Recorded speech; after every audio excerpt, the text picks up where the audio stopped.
Alright, hi everybody, welcome to our first episode of Make Up Your Life that is being recorded, and we'll be putting this out, I guess you're watching it, on IGTV or YouTube, but we're very happy to welcome you here, and I think what we want to do is first introduce why we're doing this, is we want to give you a face.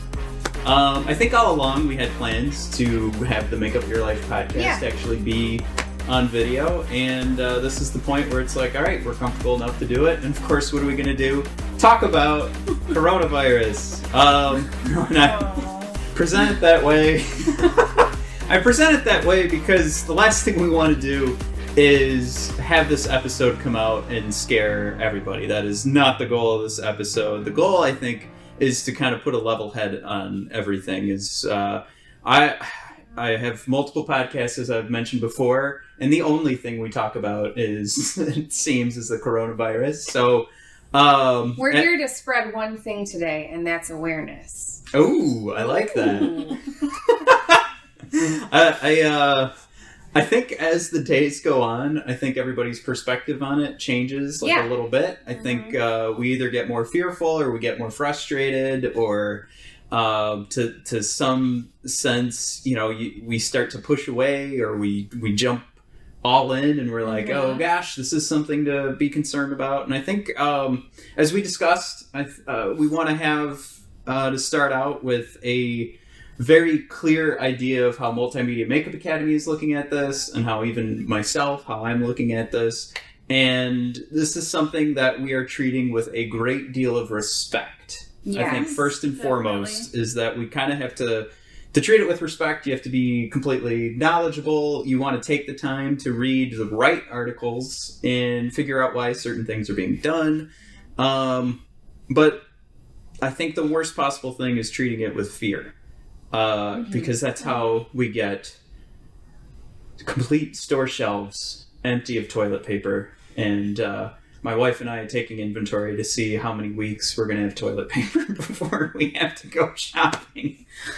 Like, you don't mean to laugh, but it's just... No, it's funny. Gotten to that point. Yeah. So we went shopping over the weekend. We did 2 trips where it was, let's have the people in the store actually do the shopping for us. So we're only getting coronavirus from one person instead of walking into 40 people in the store. Right. So we think we made the right choice there.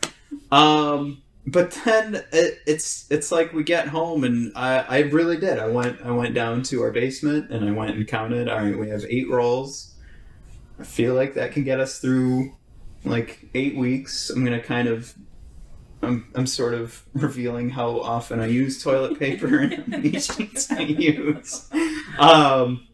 But yeah, I think that's the reality right now. I don't know about you guys, but I'm taking it one toilet paper package at a time over at my house, only because we don't typically stockpile it for any reason. Right. And then now, I went to get some and it's gone. And so it's like, well, can I get one package somewhere? That's great, because that's all I need right now. And that's how I'm handling it. same. Yeah. Well, I got yelled at by my wife over the weekend because I was pulling too many sheets. So I am adjusting. Yeah, I was like... Yeah. I love this confusion. So obviously this might be a me problem. Yeah, this is a me problem that I've got to figure out with my wife. Figure out a situation. Yeah, but what's funny is we bring that up, and really there's no one of the concerns of coronavirus isn't mad diarrhea. So the fact that toilet paper went flying off the shelves is alarming, confusing.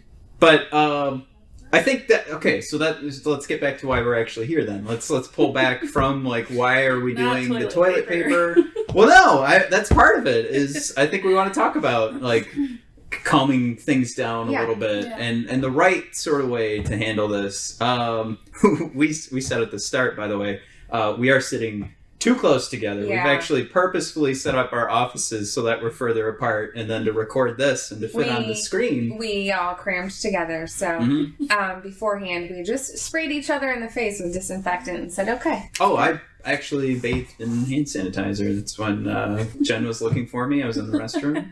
Yeah. All right, so now that everybody's thoroughly disgusted, I've gone over my bathroom habits, my cleaning habits. What else can we go over? No, so let's talk about Multimedia Makeup Academy and what I want to start with what we've always done, and an organic theme or an accidental theme that has popped up in every episode is our, well, I don't want to say just association with Sanitation Conversation, because ultimately our fearless leader, Devon, this is her business. They're both her business, Multimedia Makeup Academy and Sanitation Conversation. That Sanitation Conversation was created because of the practices that were already done here at Multimedia Makeup Academy. Correct. If I have that timeline correct.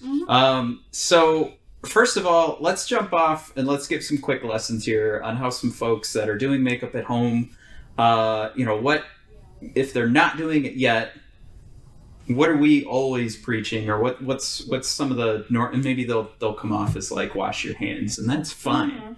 But what is the difference that Multimedia Makeup Academy has always done? And I have two long-term instructors here.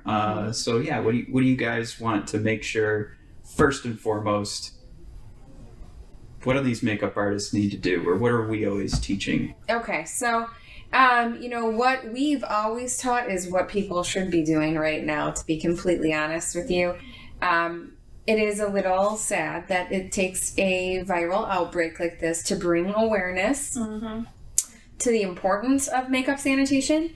But what we've taught at the Academy is very heavily dependent upon proper sanitation tools, disposables, and liquids to keep your client safe, to keep yourself safe, to keep the investment of your kit safe.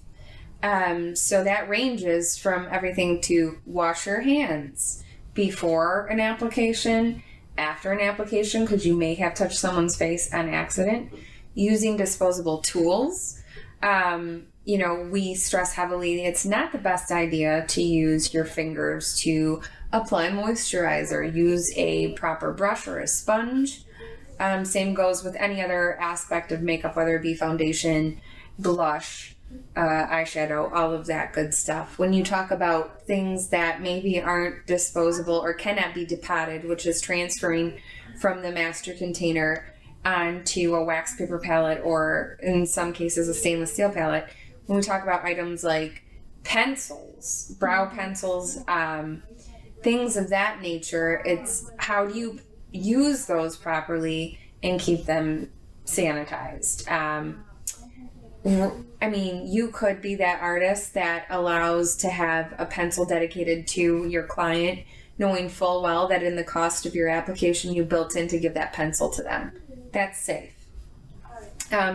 If you're not that artist, my hope is that you find ways around using like mechanical pencils that can't really be properly sanitized or disinfected. And then even, wooden pencils that can be sharpened, you still have to use proper disinfectants, like any sort of Leukocyde, Barbicide. 70% alcohol is huge. A lot of people think there's a misconception that the higher percentage of alcohol is more effective in killing germs and bacteria and viruses. That is simply not true. 70% is the recommended percentage of alcohol. And that has to do with if you have too much alcohol and not enough water content within that solution, the alcohol can't thoroughly permeate the cell membrane walls to put the, whatever it is, the bug in a sense of stasis. So. Well, yeah, I don't expect Jen for you to rattle off like all the numbers that we post all the time on Sanitation Conversations, social media. But like, before coronavirus, like what were some of the things we saw like in the industry that seemed to be an issue, and why it was so important to us to make sure that when we sent our students out into the world that they weren't getting people sick again, way before Right. coronavirus. But yeah, what did we see? Yeah, so I mean, definitely one of the main reasons why Sanitation Conversation started is because we were getting feedback from our students of them seeing other artists working in unsanitary ways. And even, it's as simple as going on social media and maybe looking at one of your favorite makeup artists, and they're not applying in a sanitary manner either. So a lot of the issues we've seen are cross-contamination. That's probably the biggest one. Whether the artist is applying mascara or lipstick from the packaging directly and then going back into it for more product, or using that same exact product on multiple people. So that's definitely one of the main concerns. Another one is we actually just addressed this yesterday because, as Christina said, common misconceptions, artists, veteran artists, and a lot of artists in general working from the back of their hand. Mm-hmm. Yeah. So that is... And I'm sure Christina can confirm in our industry, that's been done for years. Yeah. Years. And people think that just because they washed their hands for 20 seconds or used hand sanitizer, that their hands are clean. That's okay. But what they don't realize is it's the unknown. Like, what are you not seeing? And then the reality, too, let's say you have product on the back of your hand and you're pushing a brush into it. That product's pushing into your skin, then transferring to the brush, then to the client. Mm-hmm. So... And that's a two-way street. You're Right. also, besides potentially transferring something onto the client, you're giving yourself the potential to get something from the client onto you. Right. So avoiding as much skin-to-skin contact as possible.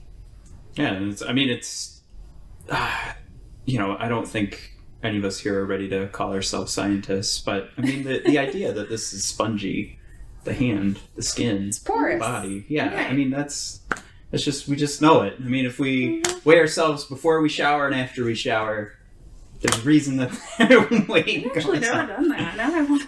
So, yeah, that's one of the things I have learned. Like, I go through, I'm going through this workout and weight loss thing. It's always like, make sure you weigh yourself. Yeah. Yeah, first thing in the First morning. thing in the and that's morning. because they want to make sure all those things that you're going to soak After up the are- restroom. Yeah, well, that's the habit I taught for myself. So what I think makes sense, and I hope that everyone sees the importance here, because we are throwing out, I mean, in a sense, we're going to say free tips, but it's also things you should have always been doing. But I also want to make sure people understand that there's a way that they can get themselves certified, which I think there couldn't be a more relevant time or important time to make sure that when you are trying to sell yourself as a makeup artist, that it actually says you are certified in sanitary practices. So, I mean, yes, one thing, this does sound sort of, and I'm going to break the fourth wall, this does sound sort of promo-ish, this sounds like we're trying to sell something, but it is so easy to get this certification. Like, we're not asking you to empty your wallet here. We're just asking you to go to this website that, Jen, I hope you can rattle off for me. Yeah, it's sanitationconversation.com. Right, and Simple as that. ultimately what we're looking to do is educate the world. We do have some recommendations on some tools that you can pick up, but ultimately the mission here, the vision, is to create a safer, cleaner makeup environment. And Yeah. I think everybody making that trip over to that website right now, for one, I mean, this is just, again, this is what we're trying to do here, is make everybody a little bit safer and cleaner. But if you need that extra incentive, now you get to tell people, like, we have like a little pin that goes out, and then you can actually say you're certified, and you could probably give the better details on what happens after. So it's an online training. It only takes about an hour to complete. Awesome. It can be accessed from anywhere, any device. If you don't go through it for the full hour, let's say you stop, you can pick right back up where you left off. Once the training is completed and passed, very important, you have to pass in order to receive a certificate of completion. But you receive a certificate, a prestige pin that you can showcase to your clients or talent so they know that you're certified in sanitation, along with the certificate, of course. And then you're also entered into our nationwide database where clients and hiring managers can look you up to confirm that you're certified. Which probably going beyond that step of like just helping out the makeup artists. Anybody that's listening right now that is in the industry and is looking for artists, that right now seems to be the best spot for you to find your next makeup artist. I know, again, necessity, as you put before Christina, is like sort of forcing everybody into like finding these clean habits. But we're even going a step further. And if you guys want to talk about just like today, like we've made some changes, but I mean, the reason we're making these changes, and I'll kind of preface it this way, is remember, like, for all of us in this room, and I'm just going to, let's talk bluntly here, the mortality rate for the coronavirus, we are not at risk. Right. You have to be 60 and up, have some pre-existing conditions. That's where the problems start. So we are going to talk about some precautions we're taking here in the school, but the reason that's so important, even with a school full of, our generation and younger, is because you don't want that disease spread to those older generations. We just found out today all the bars and restaurants are closed. They're doing takeout service only. And that's because, you can't plan on what generations are actually going to hit up a restaurant or a bar. And you can't expect everyone to be completely knowledgeable, honestly, of their own medical background. Absolutely. So these precautions are being taken to make sure that we aren't continuing to spread the disease, and we're calling it social distancing. Or I shouldn't say we are, but that's the name for it. But we're in the best way possible trying to keep everybody as far away. With the exception of right now. The three of us. Except for the three of us. There's only one way we can all fit on the iPhone camera. That was a shot at my iPhone 8. But yeah, so starting even, I don't know, I think we started taking more steps on Friday, but so just to come back again, what we were talking about were all the things that we've always been doing with sanitation conversations. So even now, just to give everybody a heads up, why we're, how serious we're taking this, and then maybe just for yourself to plan in the future, kind of a schedule maybe you want to keep in mind. But yeah, I don't know if you guys want to touch on that for me real quick. Yeah, sure. So this did start last week. Mind you that we've always practiced proper sanitation protocol here at the Academy. So not that we didn't take this seriously, but we felt with all of the sanitation standards that we have in place here, as long as we have a healthy student body for the time being. And at that point, there weren't really any cases, maybe like too cropped up within the state of Michigan. But we were just very vigilant about the actual applications.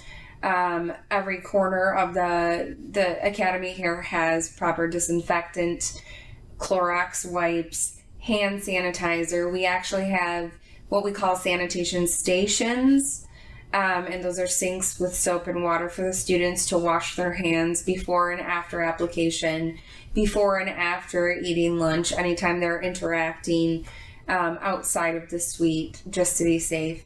But then towards the end of last week, we realized, we probably want to, just in case anyone doesn't feel comfortable, we should have some masks in here. We have those.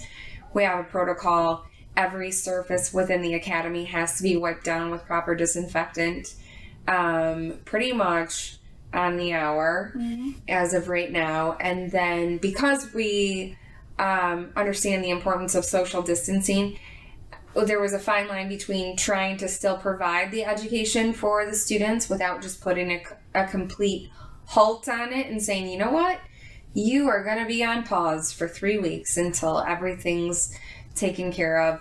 We made steps to convert as much curriculum as possible to online so that students can do it from the safety of their home. They currently are not practicing makeup on any models. We're not bringing models into the academy right now. So the students are on not a full hiatus. They're just working from home, doing what they can. We're lucky right now because a lot of our business classes are happening right now. So we were able to put those completely online and not have a problem. So that's what we're doing for 3 weeks. And again, I think no matter where your head is at in regards to the risk or the, where does the mortality rate really stand? How susceptible to this disease are we really? I think all that goes out the window because we just do what we can to make sure we're following along with whatever. You want to take those extra steps to make sure that you're doing as much as possible to limit whatever could happen to the person next to you. It's not always about yourself. Yeah, so I saw something on Twitter, and not, it sounds a little extreme, but the idea behind it was great, is that instead of walking around acting like you're trying to prevent yourself from getting the virus, you should be acting like you already have it, and you're preventing yourself from spreading it to others. That is the safest protocol to take right now, so that we can minimize the spread. Yeah, I mean, which makes sense. Yeah. This definitely hasn't been as silly or fun of an episode of Make Up Your Life, but I think it's completely necessary. Yeah. Right.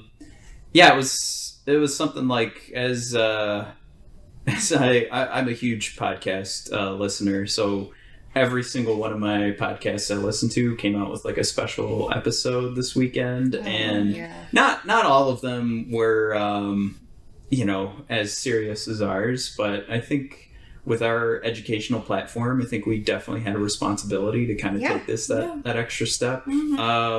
So I know there isn't always a lot to keep dissecting, especially as we have so many different resources to look up online. The World Health Organization and the CDC, those are the places you want to go to first to see what's going on with these diseases. And I do highly recommend everybody does educate themselves as best you can going through those statistics for coronavirus, or we should probably, I don't know, should we be saying COVID-19?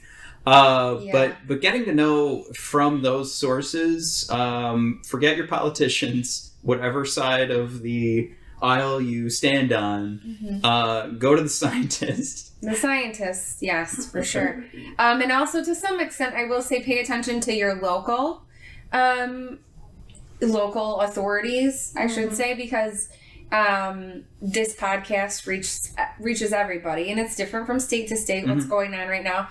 So just be aware on a local level is also what's open, what is recommended you do and not do currently, because it is changing. Right. And I think the last thing I want to say here too, because I saw this earlier, I actually meant to say this at the start of the show, but this goes along the lines of what you were saying of like, pretend you have it. Yeah. That's how you want to distance yourself from the outside world. But, I talked about the older generations and they're susceptible, the rate of mortality is a lot higher. But the other thing we have to think about too is what could happen to our hospital systems should we continue to interact, should we not take this so seriously, and now everybody has to go in and get tested for COVID-19. That would be insane. Everybody's talking about the curve right now, right? Right, exactly. Flatten the curve. I have some sources that are in the medical industry, and the types of things that are being talked about this week are preventative. They're absolutely necessary, but they really are going to make it more, if they all come to fruition, they're going to make it really hard for anybody to just go see like a, I don't know, if I want to, this isn't something I want to put fear out there, but it's more or less just how serious you should take this. But going to see your regular doctor could become so much more difficult. So the precautions that they could be taking in regards to more screening over the phone and online, finding different places for people to get tested so they're not all coming to one spot of a hospital or a medical center that might be at the time clean, and you don't want to make it completely infected kind of thing. But, there's no actual plan in place yet. And we may hear from, we're in Michigan, so we may hear from the governor again, as we did this morning, of some changes. But it's just something that you want to keep in mind. Like, I don't think you want to put your neighbor in that situation. But if we come back to, if you're going to be, and sometimes there's really not too much wrong with this. But if you are thinking of yourself first, that's going to be a huge issue if you're trying to get into a hospital. Yeah. Should we not take this more seriously? Right, and I mean, they even are recommending right now, or highly suggesting that you even call before you think about going to any kind of hospital medical setting. Like 100%. you have to call before you go. I'm Because so glad you chances said are, that. sorry, the chances are, like, you don't want to just show up because that puts so many other people at risk. And I'll say, we're not medical professionals, so we don't want to talk too deep into this. Again, Right. You want to check out what the recommendations are from the CDC, the World Health Organization. Call your, the hospital you're going to attend, Right. or maybe a doctor that you're going to see, your regular doctor first. Get that information from them before you get it from us. But again, the point of us saying anything is just to make sure we are taking this seriously. We are respecting the fact that this is a major issue. Not trying to spread fear, just safety. Awareness. Awareness. And I definitely, anybody who is currently a makeup artist knows what's going on. Especially, I feel like some of the special occasion bridal artists are feeling the hit right now. Any upcoming weddings may have gotten postponed, and that's okay. That's everybody doing what they're supposed to be doing and being responsible about it. Everything will come around full circle, and we'll be, 100% back in business again. It's just that time is a factor. But the main thing is trying your best to keep a level head. Don't let your anxiety get the best of you in this situation, because it never helps anything. Easier said than done. I realize that. Right. And then if you are a practicing artist right now and your client doesn't want you to cancel services, and you feel like you're in a situation where you're unable to cancel services, it's about being as safe as possible. Right. Using those disposables, depotting what you can so that you're not, even with powder products, try to depot them or switch to like cream blush instead of powdered blush, because it's easier to depot onto a disposable wax paper palette and work from that. You could even section off as much makeup as you need for an application and put it in its own little kit for your clientele, so you have your master kit at home and it's not exposed to a bunch of things as well. There's a lot of steps you can take to ensure the safety of your kit, yourself, and your client. Very nice. I did want to give. It sounds like that was your topper, your cap. Jen, is there anything else you want to make sure anybody, or any reminders from what we've already talked about before we sign off for today? Yeah, so Christina touched base on this, but I feel like I really need to reiterate that it's unfortunate that it took a pandemic like this for these issues to be important to people now. Not that they weren't before, but I think with the reality of everyone, so even consumers being hyper aware right now, everyone needs to ensure that they're doing the right thing and what they're supposed to do. Yeah. And I always like to extend this offer to anybody that's in the industry. Even if you have a simple question, you can always reach out to us at Sanitation Conversation, and we're more than happy to help. I've had 5 different conversations with people yesterday on our social media, just starting the conversation. So that's definitely what we're trying to do. And please don't fall for those fake hand sanitizer recipes. Oh, yeah. Running rampant Oh, my gosh. everywhere on social media. Guess what, folks? Coconut oil and essential oils mixed together is not going to, prevent any sort of virus. You'll smell good, though. Yeah, you'll smell great, but you're just providing a platform for things to stick onto. And the one thing, I always try to, even when we're talking serious in other episodes, I always start trying to find the lighter side. But I did, I saw this tweet that somebody put out that blew up because everybody, I think, did have that sort of like, oh my God, yeah, that's what we're living in. But in every single disaster movie, there's always that scientist. Mm-hmm. You saw this I tweet? saw this, yeah. So there's always the scientist that is like, we have to do this to Nobody prevent believes whatever. them. Nobody believes them. And this guy put out, I apologize to every movie I've ever watched and thought that would never happen. Because here we are. Yeah. It happened. Yeah. A quick shout out to that guy is Dave Lozo. I actually follow his career, and to see somebody that had his Twitter blow up warms my heart. Gives me hope one day that my Twitter will blow up. That's lovely. So with that, thanks everybody for tuning in to another episode of Make Up Your Life. We will be continuing to find some new guests and keep giving you those journeys of the makeup world and how to get into it. Obviously today what we talked about was how to keep yourself safe and clean in the makeup world. So that's a journey I think some folks are happy that those who are new to that journey are getting informed and learning what to do. Yeah. And then of course there's the folks that have always been doing it, and we're happy to call them friends. But with that, make sure you now that we're here on IGTV, if you want to ensure you don't miss another episode, you can find us on Apple, Spotify. If you go over to anchor.fm/makeupyourlife, you can find all the links for the podcast, and you can subscribe. And if you have the time, please rate and review, because it's going to help us jump up in the rankings. So if you have that Apple Podcast account and you got yourself 2 minutes, please do us that favor, because we like to think we have a very special message going out. We want to continue to see the makeup community grow, and that's ultimately what the goal of this is. And I think today we're helping the community of safe makeup artistry practices grow, and now more than ever could that be more important. So thanks for tuning in, everybody, and have a good one. Keep calm and wash your hands with soap and water. Thanks.